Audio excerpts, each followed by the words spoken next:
Hi guys, welcome to the 39th edition of Underage Tobacco Review Show.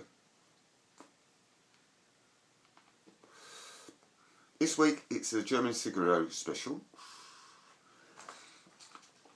and on it you're going to have Route 66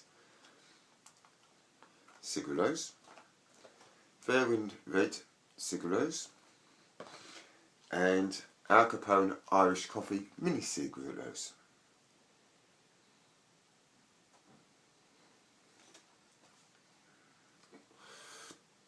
Also, I've got the tobacco news.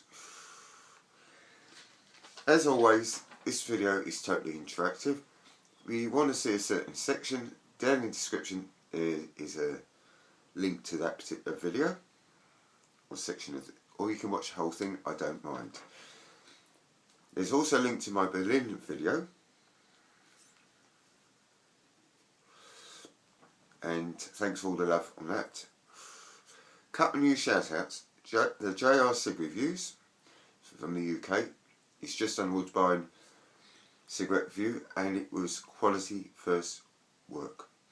Also, John Davidson, there's a link down there from the UK. From America, I've got Yo Boy Cross and Smoking Rocker. That's COLIN. Also in the description is some other recommendations which I've given previous shout outs. This clip's going to dissolve to the next one. But if you don't want to watch the whole show, I totally understand. Use the interactive buttons in the description. Stay lit, and thanks for watching. Okay guys, first up, Red Fairwind filter cigarillos made by Imperial Tobacco. 17 of them cost €1.90 in Germany. And as you see, got a filter and no picture health warning because it's in Germany.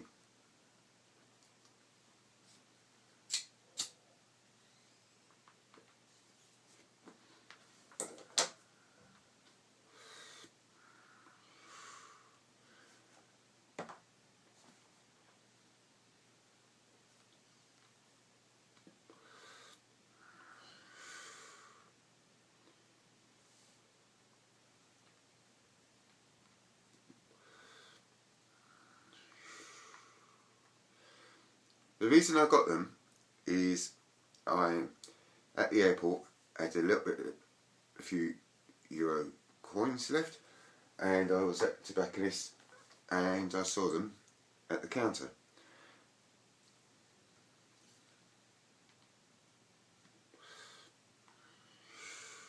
And I thought we'd make an interesting tobacco review show.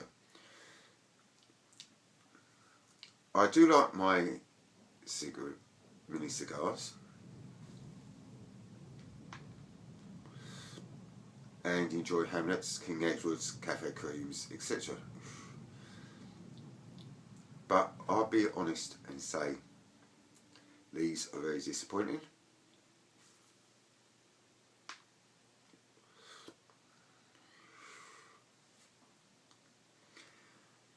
Average tobacco, but Hamlet and Cafe Creams are way better, and King Edward's.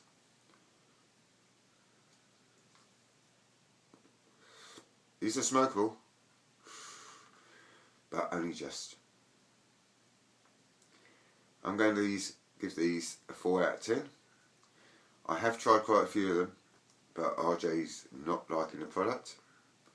So if you see those in the shops in Germany, give them this.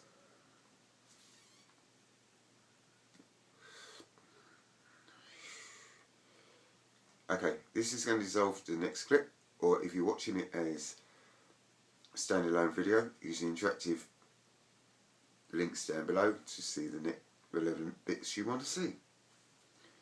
Fairwind, 4 out of 10, smokable, just.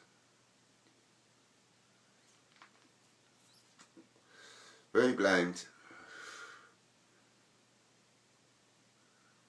and it's just a nondescript taste. Stay lit. Okay guys, Route 66 Cigarillos. Cool looking box. I like the box.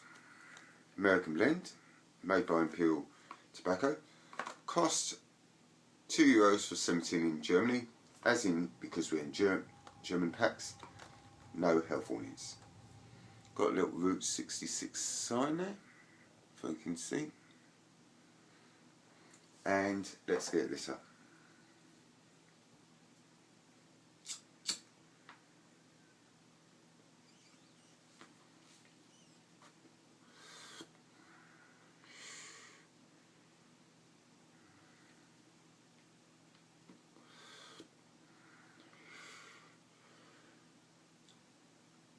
They might cost only 10 cents more than the Fairwinds, but these are quite smokable.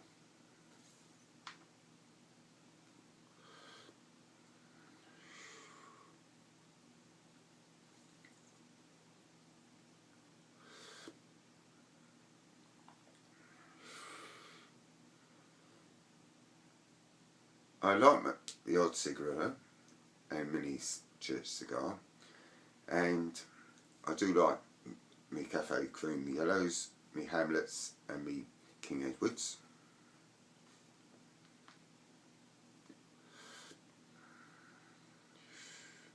And when I was in Germany, in Berlin, I saw the box and knew I had to try it.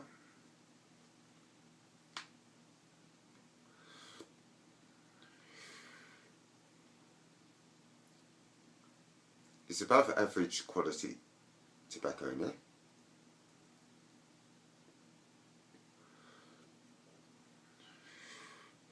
And above average taste to it. It's not harsh.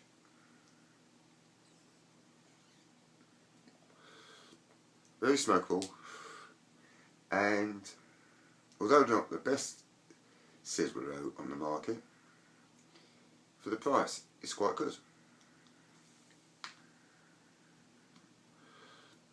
Overall rating, I'm going to give these a 7.5 out of 10. Other cigarillos are better, but for the price and for the box and everything about them, I'm going to give these, as I said, 7 out of 10. Slow burning.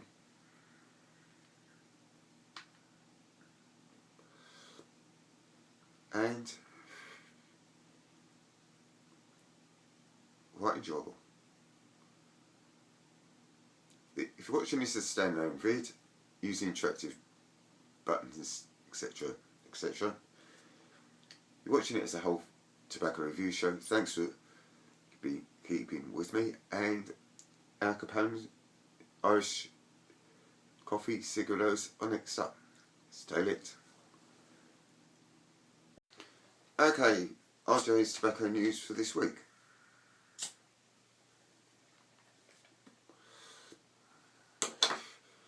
On this tobacco news, Japan Tobacco International is challenging Scottish Government plain packaging proposals. Philip Morris's submission to the New Zealand Plain Packaging Commission.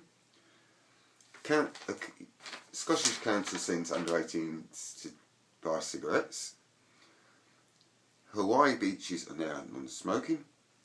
And an article about this internet firm in Canada which is very anti-smoking.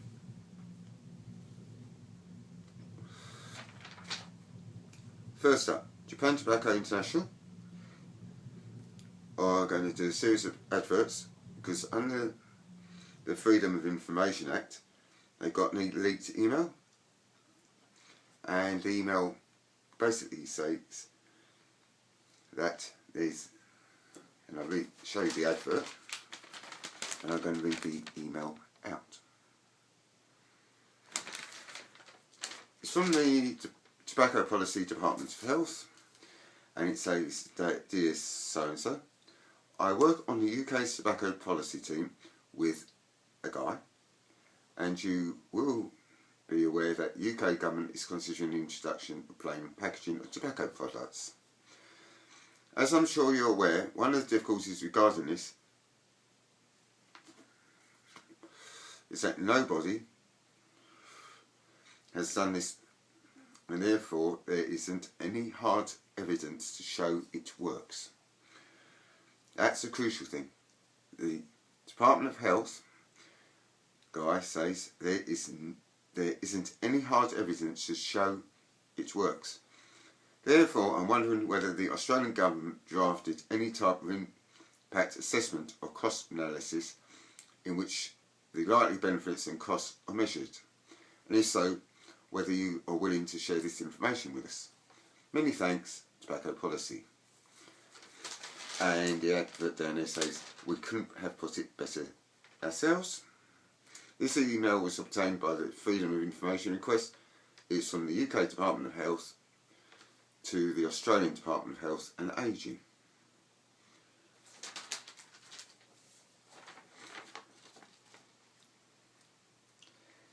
JTI says the Scottish public should be aware of the full facts, and I totally support them. Good luck in stopping plain packaging. Another country considering plain packaging is New Zealand. And if you click on the link down below, it will show you Philip Morris's submission to the New Zealand Plain Packaging Commission. I won't go into the full details of it, but it's quite an interesting document, so click down there for that article. This clip's going to delve to the next news story. Stay lit. Okay. Back in the day, RJ was 16 years old, and back in 1982, that was the age to buy cigarettes. And we didn't get witch hunts by councils where they send out underage volunteers testing whether shops will sell cigarettes and tobacco products to the volunteer. But in Scotland and England, they do. Aberdeen Council, which is in Scotland, employed under 18s to test if 15 shops in the area would serve them cigarettes. Shock horror, 7 out of 15 did, including 2 shops which sold them to a volunteer in school uniform.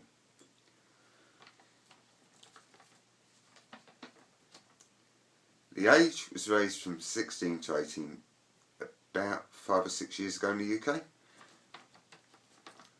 and I'm surprised they found that many shops that sell, because I would have thought the true figure would be around 2 or 3 out of 15.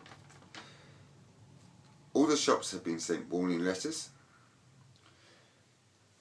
basically to say if you do it again,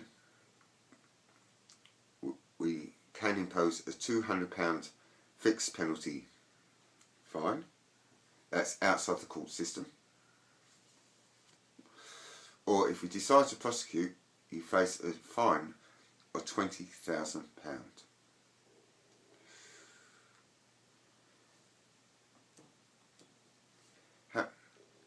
Haven't the councils got better things to do than send under 18s out to test buy cigarettes? It doesn't say how old the volunteers are. I imagine they're around about the age of 16 or 17. Most shops say think 21 until their staff do. Others go even further and say think 25 with regard to alcohol and cigarettes and tobacco products, because the age to buy alcohol in the UK is 18.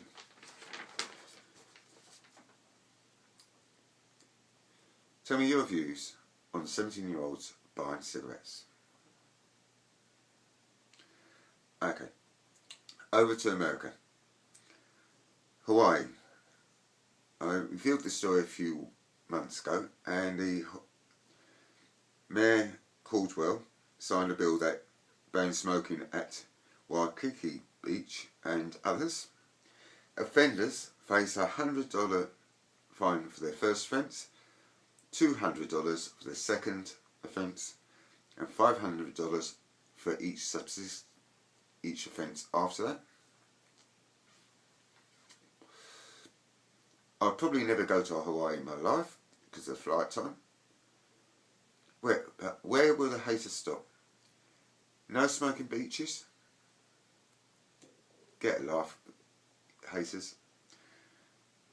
And my last news story is going to be next, and it's about an internet firm in Ottawa in Canada. Stay lit. Okay.